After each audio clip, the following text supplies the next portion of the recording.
In 1124, King David I of Scotland started the country's first royal boroughs. He asked people from the Low Countries, modern-day Holland, Belgium and bits of Germany and France, to move to Scotland to help us learn how to run our new towns. Imagine having to make that journey without cars, planes or trains. A long time ago, in 1124, King David of Scotland, he faced a big chore. He started new towns, brought in new money, but he had a big problem that wasn't so funny. His great fancy boroughs were awfully grand, but to get them all started would need help and a hand. So he wrote pleading letters to people in Europe who ran their own towns. They'd already been through it. Your help and experience would be valuable here, and Edinburgh's nice at this time of year. If you wouldn't mind moving to give us a hand, I'll pay you in status and houses and land. You better start packing for your lengthy meander. It's 600 miles to Edinburgh from Flanders. A Low Country merchant looked at the letter and saw that the terms couldn't really be better. He said to his wife and his granny and kids, "Better pack up the carts, we're off to new digs. We've got a long walk, so we better be ready. Let's make a list and full itinerary. I've done all my sums and strict calculations. I've added, subtracted, and made estimations. If I've done it right with no errors or slips, we'll have just enough for this very long trip." So walking to Scotland went the whole family. Mum, Dad and Gran and first cousin Emily and Anna and Henk, their brother and sister, and Hilda the goat because Anna insisted. They just hit the road when Granny said, "Drat! We've got to turn back. I've forgotten the cat." But with Pussy now rescued, they set on their way, and they walked, and they walked, and they walked, and they walked, and they walked, and they walked for the rest of the day. But let's have a look at Papa's calculations that should last them all to their new destination. From Flanders to Scotland's more than 600 miles, so he sorted essentials into neat little piles. If we walk dawn to dusk and we don't lose our way, we should make it to Scotland in 24 days. 3 meals a day for 7 no more? Let me think.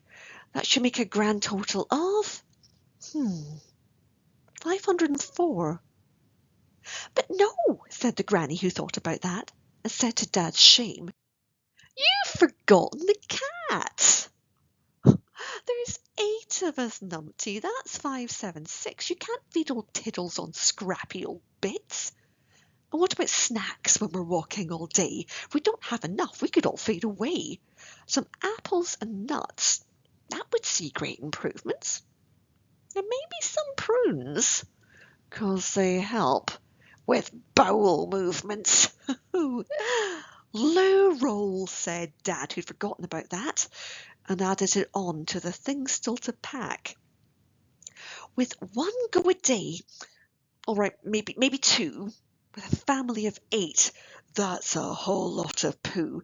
So 5 pieces each, 2 poos, 8 people, that's 80. I'm starting to think this bag will be weighty. But what other essentials will our folks need to pack? With all of that walking, what things could they lack? Our feet could get sore. There's no time to doubt that with all of that walking, our shoes will wear out. If we need a new pair for each 100 miles reached, that's 48 pairs between us 8 each. "No, it's not," said young Anna, who's very confused. "We need them for 6. Cats and goats don't wear shoes." So Dad did more sums and moved on from this snag. And 36 pairs went into the bag. And now Cousin Emily had a special request. "There's one thing I need before I can rest. Will you please add this on to your big inventory? every night I will need a good bedtime story. A different one, please, for every night's sleep. Add 24 tales to that growing heap. So Dad packed some books in the heaving suitcases that soon would be going to new exciting places. Is there anything else? He said in frustration, calculating the time to the new destination. Knickers! Screamed Mother. Excuse me, they said. Well, only cute clean undies. I won't be seen dead in second-day drawers. It's a rule I won't flout. I don't care, said Hank. I'll turn mine inside out. Ew, no you won't, exclaimed Mum. Of that there's no chance.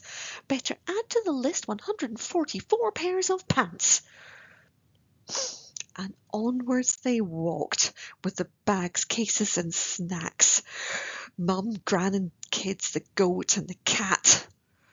They moaned and they moaned and they groaned and could stand it no more, until Granny finally said, It's day 24. That means that Edinburgh's nearly in sight. Are we there yet? Said Anna. Nearly, not quite. They'd had a long journey and used up their goods. Their shoes had worn out. They'd had all the food. They'd read all the stories and worn all the pants, but now saw a town in the glowing distance. It was like nothing else they'd ever known. That's Edinburgh, Dad said. That's our new home. And the town welcomed in its sleepy new family, who'd live in the city their whole lives, and happily.